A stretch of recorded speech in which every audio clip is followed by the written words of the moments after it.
ಕಾನೂನಂತೆ ಸರ್ಕಾರ, ಕಾನೂನಂತೆ ಕಾನೂನು, ರೈತ ಹೋರಾಟಕ್ಕೆ. ರಾತ್ರಿ ಏನು ಕಾಡು ಪ್ರಾಣಿಗಳೆಲ್ಲ ತಿಂದು ರೈತನಿಗೆ ಏನು ಸಹ ಸಿಗ್ತಾ ಇಲ್ಲ. ಆ ತರ ಒಂದು ಪರಿಸ್ಥಿತಿ ಈ ಭಾಗದಲ್ಲಿ ನಿರ್ಮಾಣವಾಗಿದೆ. ಇದಕ್ಕೆ ಅರಣ್ಯ ಇಲಾಖೆ ಒಂದು ಈ ವ್ಯವಸ್ಥೆಯನ್ನ ಸರಿಪಡಿಸಲಿಕ್ಕೆ ವಿಫಲವಾಗಿದೆ. ಹಾಗಾಗಿ ನಾವು ಕರ್ನಾಟಕ ರಾಜ್ಯ ರೈತ ಸಂಘ ಮತ್ತು ಹಸಿರು ಸೇನೆ ವತಿಯಿಂದ ಅಹೋರಾತ್ರಿ ಧರಣಿಯನ್ನು ನಡೆಸ್ತಾ ಇದ್ದೇವೆ. ಹಾಗಾಗಿ ಇಲ್ಲಿ ಸಂಬಂಧಪಟ್ಟಂತ ಅಧಿಕಾರಿಗಳು ಯಾರೂ ಸಹ ಬರದೆ ಇವತ್ತು ರೈತರನ್ನ ಒಂದು ಈ ಪರಿಸ್ಥಿತಿಗೆ ತಂದು ನಿಲ್ಲಿಸಿದ್ದಾರೆ. ಆದರೆ ನಾವು ಹೋರಾಟವನ್ನು ಬಿಡಲ್ಲ. ಅಂದರೆ ಕೇವಲ ಬರೀ ಫಾರೆಸ್ಟ್ RF ಬಂದರೆ ನಮಗೆ ಸಾಲದು.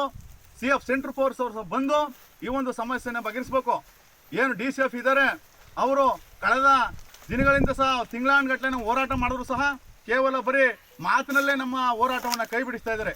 ಆದರೆ ಇವತ್ತು ನಮ್ಮ ರೈತನ ಪರಿಸ್ಥಿತಿ ಹೆಂಗೆ ಅಂತ ಹೇಳಿದ್ರೆ ಇನ್ನೇನು 15 ದಿನಗಳಲ್ಲಿ ಈ ಭಾಗದಲ್ಲಿ ಹುರುಳಿ ಬೆಳೆ ಬರ್ತಾ ಇದೆ. ಆದರೆ ಪ್ರಾಣಿಗಳು ಒಂದು ಕಡೆಯಿಂದ ಮೇಯ್ದು ರೈತನಿಗೆ ಏನು ಸಿಗ್ತಂತ ಪರಿಸ್ಥಿತಿ ನಿರ್ಮಾಣವಾಗಿದೆ.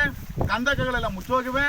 ಹಾಗೆ ಏನು ರೈಲು ಕಂಬಿ ಜೋಡಿಸಿದರನ್ನ ಮುರಿದಾಕಿ ಇವತ್ತು ಒಂದು ರೈತನ ಫಸಲನ್ನ ಹಾಳು ಮಾಡ್ತಕ್ಕಂಥ ಒಂದು ಪರಿಸ್ಥಿತಿ ನಿರ್ಮಾಣವಾಗಿದೆ.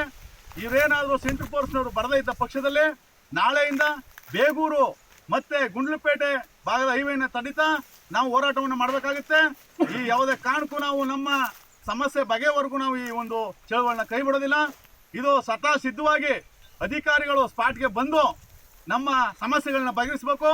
ಇಲ್ಲವರೆ ನಾವು ಸುತ್ತಮುತ್ತ ಇವು ಕೇವಲ ಬರೀ ಬೆರಳೆಣಿಕೆಯಷ್ಟು ಮಾತ್ರ ನಾವು ರೈತ ಪರ ಹೋರಾಟಗಾರರು ಇದ್ದೀವಿ. ಆದರೆ ನಾಳೆ ದಿನ ಸುತ್ತಮುತ್ತ ಎಲ್ಲ ಹಳ್ಳಿಗಳು ಸೇರಿ ಒಂದು ದೊಡ್ಡ ಪ್ರತಿಭಟನೆ ಮಾಡಬೇಕಾಗುತ್ತೆ.